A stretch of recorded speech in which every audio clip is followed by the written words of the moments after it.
Hello, जय हिंद प्यारे बच्चों। स्वागत है आप सभी का आपके अपने परिवार मौर्य एजुकेशन 07 पर। गाइज, कैसे हो आप सभी? उम्मीद है कि आप सभी बहुत अच्छे होंगे और ये आशा करते हैं कि आज का विज्ञान का पेपर यानी साइंस का पेपर बहुत ही अच्छा हुआ होगा। आप लोगों का पेपर काफ़ी अच्छा था। केमिस्ट्री भी आसान आई थी, मैथ्स के भी क्वेश्चन ठीक ठाक थे और आपके बायो के भी क्वेश्चन बहुत अच्छे और इजी क्वेश्चन रखे गए थे। तो चलिए, आज के इस लेक्चर में हम लोग OMR के 20 क्वेश्चन को सटीक और सही आंसर हम लोग बताने वाले हैं। तो देखिएगा, सबसे पहले आज सेट देख लेते हैं कौन सा है। तो सेट है आपका जो हमारे यहाँ आया हुआ था 824 IJ आपका सेट था साइंस का पेपर, यानी आज 29 फरवरी है, 29 फरवरी 2024 का ये पेपर है। चलिए, तो आज बढ़ते हैं। इसके इंस्ट्रक्शन दिए हुए हैं, आप लोग पढ़ लीजिए और उसके बाद आप लोगों ने पेपर दिया है, अच्छे से बाकायदे पढ़ के दिया भी होगा। चलिए, आज का पहला क्वेश्चन है, देखिए यहाँ पे पहला क्वेश्चन देखिए क्या, ये आपका पहला जो पोर्शन होता है ये आपका फिजिक्स का पोर्शन होता है। देखिए क्वेश्चन क्या लिखा हुआ है, उत्तल दर्पण से प्रतिबिंब सदैव बनता है। उत्तल दर्पण से प्रतिबिंब सदैव कैसा बनता है? पहला ऑप्शन है वक्रता केंद्र तथा फोकस के बीच में, दूसरा है वक्रता केंद्र तथा अनंत के बीच में, तीसरा है ध्रुव तथा फोकस के बीच में और चौथा आपका ऑप्शन दे रखा है यहाँ पे कहीं भी बन सकता है, वह वस्तु की स्थिति पर निर्भर करता है। तो दोस्तों, उत्तल दर्पण द्वारा प्रतिबिंब कैसा बनता है? तो इसका जो राइट आंसर होगा दोस्तों ऑप्शन नंबर सी होगा। कहाँ पर बनता है? ध्रुव तथा फोकस के बीच में बनता है। कहाँ पर बनता है? ध्रुव तथा फोकस के बीच में बनता है। अगला क्वेश्चन है, क्वेश्चन नंबर 2 है। देखिएगा यहाँ पे, ये भी आपका फिजिक्स का क्वेश्चन है। देखिए, जब प्रकाश किरण एक माध्यम से दूसरे माध्यम में जाने पर अभिलंब से दूर हटती है तो वह जब अभिलंब से दूर हटती है एक माध्यम से दूसरे माध्यम में जाने पर, तो वह सघन माध्यम से कहाँ पर जाती है दोस्तों? सघन माध्यम से विरल माध्यम में जाती है। तो कौन सा ऑप्शन सही होगा? ऑप्शन नंबर ए, सघन माध्यम से विरल माध्यम में जाती है। ठीक है। क्वेश्चन नंबर 3 देखिएगा, क्वेश्चन यहाँ पे एक उत्तल लेंस की फोकस दूरी 15 सेंटीमीटर है। इससे 30 सेंटीमीटर की दूरी पर स्थित वस्तु का प्रतिबिंब बनेगा। इसका उत्तल लेंस की फोकस दूरी कितनी है आपकी? वो है 15 सेंटीमीटर। वस्तु कहाँ पर रखी है? 30 सेंटीमीटर दूरी पर। और इसका प्रतिबिंब कहाँ पर बनेगा दोस्तों? तो इसका जो प्रतिबिंब बनेगा वो बनेगा आपका ऑप्शन नंबर बी जो दे रखा है, 30 सेंटीमीटर पर वस्तु के दूसरी ओर उल्टा वस्तु के आकार का बनेगा। ठीक है, कौन सा ऑप्शन होगा? ऑप्शन नंबर बी इसका करेक्ट हो जाएगा। ठीक है दोस्तों, आगे बढ़ते हैं, नेक्स्ट क्वेश्चन पे चलते हैं। देखिए यहाँ पे क्वेश्चन नंबर 4 क्या कह रखा है, जब श्वेत प्रकाश एक प्रिज्म से गुजरता है तो निर्गत प्रकाश में प्रिज्म के आधार से दूरस्थ प्रकाश का रंग कैसा होता है? तो इसका जो राइट आंसर होगा दोस्तों ऑप्शन नंबर ए होगा। क्या होगा यहाँ पे? लाल रंग होता है। प्रिज्म के आधार से दूरस्थ रंग जो होता है वो कौन सा होता है? वो लाल रंग होता है। और प्रिज्म के आधार की तरफ कौन सा रंग होता है दोस्तों? तो अगर आधार की तरफ बात करते हैं तो क्या हो जाता है? बैगनी। लेकिन उसने क्या कहा? दूरस्थ कहा है। आधार से दूरस्थ क्या होगा आपका? लाल रंग होगा। ठीक है, चलिए आगे बात करते हैं। क्वेश्चन नंबर 5 है एम्पियर सेकेंड। ठीक है दोस्तों, एक मिनट। ठीक है, क्या क्वेश्चन यहाँ पे देखते हैं, एम्पियर सेकंड किसका मात्रक है? एम्पियर सेकंड किसका मात्रक है दोस्तों? तो ये आपका ऑप्शन नंबर कौन सा हो जाएगा? ऑप्शन नंबर सी इसका राइट आंसर हो जाएगा। किसका मात्रक है? आवेश का मात्रक है।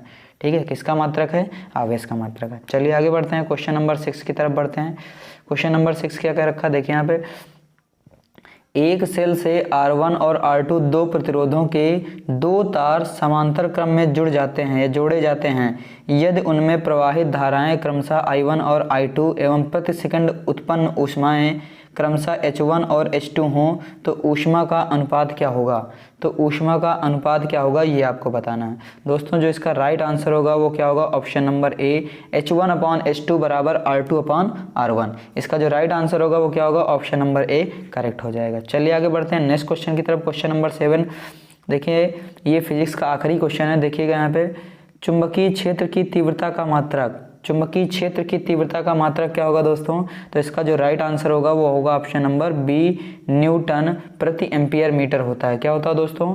न्यूटन प्रति एम्पियर मीटर इसका राइट आंसर होता है। ठीक है, चलिए आगे बात करते हैं। अब आपके केमिस्ट्री के पार्ट आते हैं। इसमें 6 क्वेश्चन आपको ऑब्जेक्टिव दिखेंगे। देखिएगा यहाँ पे क्वेश्चन, पहला क्वेश्चन है मेथेन का संरचनात्मक सूत्र। मेथेन में आपके 1 कार्बन होते हैं दोस्तों। यहाँ पर आपको 2 कार्बन दिख रहा है, यहाँ पर 2 दिख रहे हैं, यहाँ पर 2 दिख रहे हैं। मेथेन में कितने कार्बन होते हैं? तो 1। तो कौन सा ऑप्शन सही होगा? तो ऑप्शन नंबर बी इसका करेक्ट हो जाएगा। क्या हो जाएगा? करेक्ट। ये किसका स्ट्रक्चर है? तो ये आपका एथेन का स्ट्रक्चर है, ठीक है। किसका है? एथेन का है। और ये किसका है? एथीन का है। और ये किसका है? एथाइन का है। चारों आपको क्लियर हो गए होंगे। चलिए आगे बात करते हैं क्वेश्चन नंबर 9। क्वेश्चन नंबर 9 के रखा, निम्नलिखित में से सजातीय श्रेणी कौन सी है? निम्नलिखित में से सजातीय श्रेणी आपको बतानी है, तो जिसका राइट आंसर होगा दोस्तों ऑप्शन नंबर कौन सा हो जाएगा आपका? ऑप्शन नंबर 20 का करेक्ट हो जाएगा। कौन सा हो जाएगा यहाँ पे दोस्तों? ऑप्शन नंबर 20 का करेक्ट हो जाएगा। तो बी ऑप्शन में क्या है? CH4 और C2H6, यानी ये मेथेन और एथेन आपके दोनों क्या हो जाएंगे? सजातीय श्रेणी हो जाएंगे। अगर पहले ऑप्शन की बात करें तो पहला ऑप्शन क्या लिखा हुआ है? C2H4, ये एथीन लिखा हुआ है और मेथेन लिखा हुआ है। ये एथेन लिखा हुआ है, एथिल एल्कोहल लिखा हुआ है, मेथिल एल्कोहल लिखा हुआ है। ये एथीन लिखा हुआ है और ये एथाइन लिखा हुआ है। तो कौन सा इसका राइट है आंसर है? तो इसका ऑप्शन नंबर 20 का करेक्ट है। चलिए आगे बात करते हैं। नेक्स्ट क्वेश्चन यहाँ पे देखिएगा, क्वेश्चन लिखा हुआ है, क्वेश्चन नंबर 10 है, लेड नाइट्रेट का सूत्र क्या होता है? लेड नाइट्रेट का सूत्र क्या होता है? तो इसका जो राइट आंसर होगा दोस्तों ऑप्शन नंबर ए होगा, PbNO3 का होल ट्वाइस होता है। क्या होता है? PbNO3 का होल ट्वाइस। चलिए आगे बात करते हैं। एकदम सरल क्वेश्चन आया था, देखिएगा यहाँ पे 11 नंबर क्वेश्चन है, शुद्ध जल का pH मान कितना होता है? तो शुद्ध जल का जो pH मान होता है दोस्तों कितना होता है? 7 होता है। शुद्ध जल का pH मान 7 होता है। क्वेश्चन नंबर 12 देखिएगा, यहाँ पे लिखा हुआ है एंटीमनी है। एंटीमनी क्या है? एक उपधातु है। क्या दोस्तों? उपधातु। तो ऑप्शन नंबर सी इसका करेक्ट हो जाएगा। एंटीमनी क्या है? एक उपधातु है। चलिए आगे बात करते हैं, क्वेश्चन नंबर 13 की तरफ बढ़ते हैं। क्वेश्चन नंबर 13 देखिएगा, ये आपका केमिस्ट्री का आखिरी क्वेश्चन है ऑब्जेक्टिव में। देखिए, निम्नलिखित रासायनिक अभिक्रिया को पूरा करिए। लिखा हुआ है CH3COOH प्लस C2H5OH, और इसकी अभिक्रिया कराई जाती है शांत सल्फ्यूरिक अम्ल की उपस्थिति में कराई जाती है। तो जल यहाँ पे इन लोगों ने बताया कि जल बाहर निकलता है।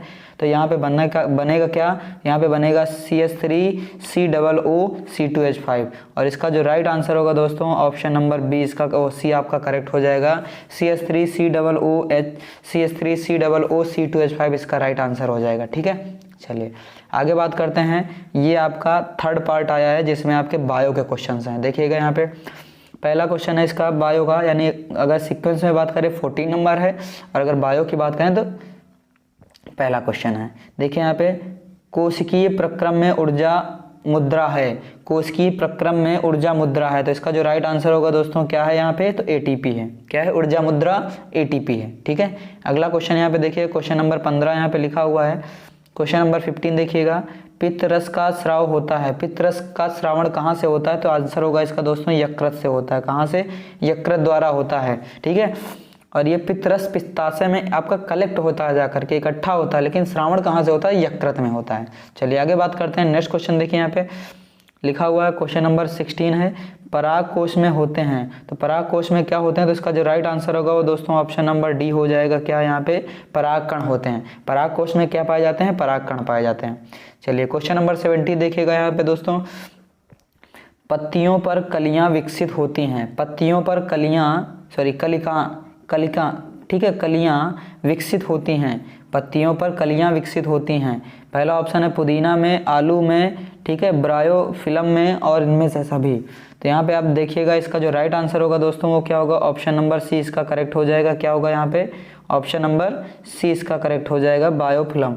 क्या होगा दोस्तों? बायोफिलम इसका राइट आंसर हो जाएगा, ठीक है। क्या होगा? बायोफिलम। आगे बात करते हैं, क्वेश्चन नंबर 18 देखिएगा, एक लिंगी फूल का उदाहरण है। एक लिंगी फूल का उदाहरण है, इसका राइट आंसर होगा दोस्तों पपीते का फूल। पपीते का फूल आपका एक लिंगी फूल का उदाहरण है, ठीक है। चलिए आगे बात करते हैं, क्वेश्चन नंबर 19 देखिएगा। क्वेश्चन नंबर 19 क्या कर रखा है यहाँ पे कि एक स्वस्थ मनुष्य में सामान्य रक्तदाब होता है।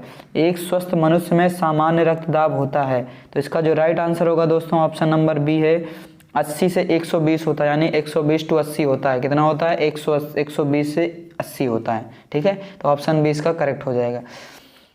साइंस का आखिरी ऑब्जेक्टिव क्वेश्चन यहाँ पे आपके सामने स्क्रीन पर नजर आ रहा है। कौन सा क्वेश्चन है? निम्नलिखित में से कौन सा आहार श्रृंखला का निर्माण करता है?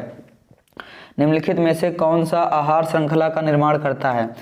तो इसका जो राइट आंसर होगा दोस्तों क्या होगा आपका, ऑप्शन नंबर बी, घास को बकरी खाती है और बकरी को कौन खाता है, मानव खाता है। इसका मतलब राइट आंसर क्या हो जाएगा, ऑप्शन नंबर बी इसका करेक्ट हो जाएगा। तो आज यानी जो 29 फरवरी 2024 का जो साइंस का पेपर था उसमें यही आपके 20 OMR बेस्ड क्वेश्चन आए हुए थे, जिनका एग्जैक्ट और सही हल आपको करा दिया गया है। और आप लोग इस वीडियो से आपके अपने जो आपके ऑब्जेक्टिव क्वेश्चन हैं उनको मैच करा लीजिए, आपको पता चल जाएगा कि आपने कितने क्वेश्चन सही किए हैं और आपका स्कोर क्या रहने वाला है। ठीक है, तो आज की क्लास को बस यहीं तक रखते हैं, मिलते हैं नई क्लास में, यानी नया जब पेपर होगा तो उसके OMR वाले क्वेश्चन को फिर इसी तरीके से आगे वाले क्वेश्चन जो आपका इंग्लिश का पेपर है उसके भी इसी तरीके के आपको OMR बेस्ड क्वेश्चन का सोल्यूशन करा दिया जाएगा।